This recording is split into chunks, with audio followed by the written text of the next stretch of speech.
So বন্ধুরা, তোমরা সবাই কেমন আছো? আশা করি সবাই ভালো আছো। আমি ভালো আছি। তো তোমাদের আমি যে বিষয়টা নিয়ে আজকে বলবো সেটা হচ্ছে ফেসবুক কন্টেন্ট মনিটাইজেশন। তো ফেসবুক থেকে আমি যা শুনলাম এবং দেখলাম, সো আমরা যে ধরনের ভিডিওগুলো আপলোড করি ওখানে ফেসবুকে আপলোড করি, ঠিক আছে আপলোড, কিন্তু আমাদের 2-3 রকমের ভিডিও আপলোড করা হয়। এক্সাম্পল হিসেবে আমি একটা বলি, ধরো আমরা কোথাও ঘুরতে গেছি, সেখানে যে একটা ব্লগ করছি, তো ব্লগ করার পর ব্লগটা এডিট করে ওটা আবার পেজে বা প্রোফাইলে আপলোড করছি, করার পর আবার আমরা বাড়িতে এসে নিজের কন্টেন্ট দিয়ে গ্রামের দৃশ্য ভিডিও করি, ওটাও ছাড়ছি।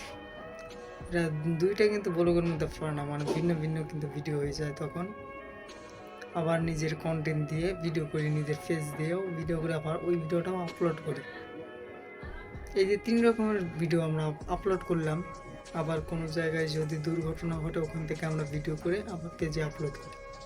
এই যে 2-3-4 রকমের ভিডিও আপলোড করে থাকি। এই রকমের ভিডিওতে কখনো ফেসবুক গ্রহণ করবে না এবং কন্টেন্ট মনিটাইজেশন দেবে না।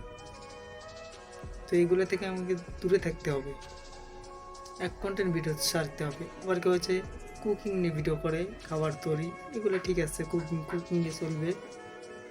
তো এই বিষয়টা তোমাদের বললাম, এখান থেকে আমরা দূরে থাকি। ফেসবুক এরকমই পেজে কন্টেন্ট মনিটাইজেশন দিচ্ছে না।